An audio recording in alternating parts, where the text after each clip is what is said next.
So what I've done here is I've put a really bright light across on the right hand side of this tyre, so it's casting light across the left hand tread face, and I've done that to create, you know, the biggest shadow I possibly can and make the tyre, make that ridge seem as bad as I possibly can. So there you can see it, it is visible. But in daylight it just presents as a barely visible line in the tyre, so I'm really sort of using a lighting effect here to make it look worse than it is. If I change the lighting around, I could film it so you could barely even see that at all. So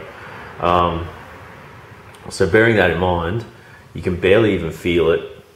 It's the tiniest little ridge, and the size of the ridge has changed over the time that I've had the tyre. I've seen the ridge be reasonably substantial, something that when you look at it in the daylight and you think to yourself, wow, that's a fairly sizable ridge, and if that continues to wear like that, the tyre's going to be, you know, going to be junking the tyre after just 2,000 or 3,000 Ks. But, you know, then you go and ride on some different roads and it smooths itself out again. So I don't know how much it would matter if you rode the same road all the time and, you know, it sort of accentuated it, or if it's, you know, riding style related or what. But I don't seem to be having a problem with it when it was at its worst. You know, I stopped for fuel, I checked the tyre, and it had a little bit of a ridge. And I said in my other video, I wish I had taken a photo of it, but I got on the bike and at the next fuel stop, got off to check it and there was no ridge at all. Maybe it's a one-off teething issue or whatever, but whatever the case, even at its worst, I couldn't feel that ridge when I was riding the bike. It was not something that messed with the handling. On the contrary, these tyres seem to tour on fairly straight roads, a lot like the Pilot roads did. Stable, predictable, soaks up the bumps pretty well, considering I'm using fairly high pressures and I'm using a sports bike with sports bike suspension. And then when you get into the twisty stuff and you lay it on its ear, the thing sticks like shit to a blanket. So I'm actually really happy with the tyres. I'm not quite at the stage where I'm going to be recommending them to my friends. This compound thing, it's too much of an unknown at the moment, and I can't reliably say hand on heart to you know, some of my riding buddies, go out and get these tyres, they're freaking brilliant. I'm enjoying them, I'm enjoying riding on them. One thing I really love about these tyres is that when I was on a road that was, you know, it's basically a goat track with no white lines, no line marking, no guardrails, no signposted corners, no turn indicators, nothing. It was literally a goat track with some bitumen on, and a left-hand corner tightened up quite substantially midway through.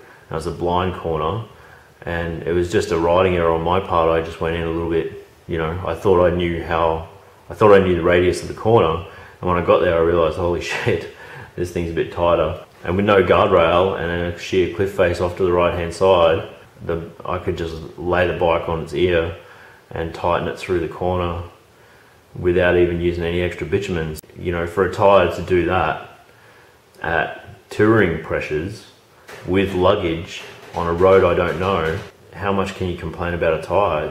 I'm enjoying it.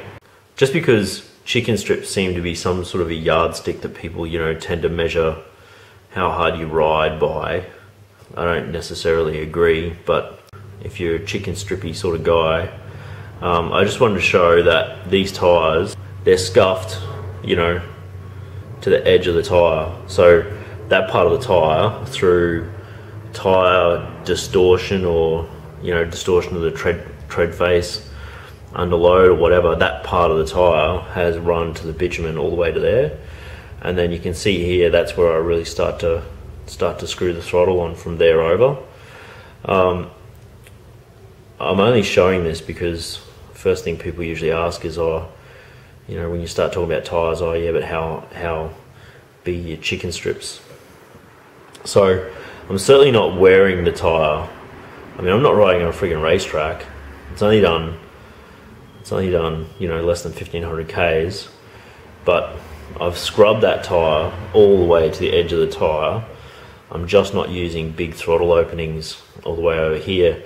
Now, remembering that I've scrubbed this tyre in at 40 pound with luggage on, you know, so read that how you want.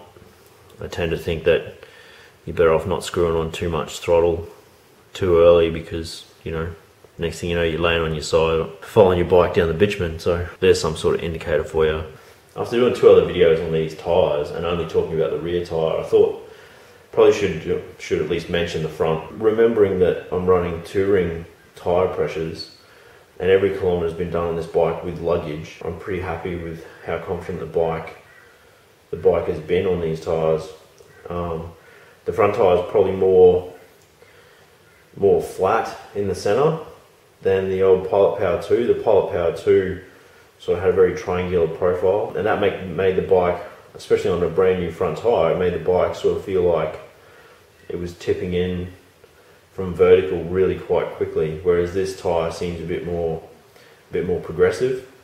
And I think that really is down to the front tyre, because I can't see too much of a difference in the profile of the rear tyre between the Pilot Power 2 and the Pilot Power 3. There's no visible compound change in the front tyre, and I don't expect there'll be any sort of lip up here whatsoever.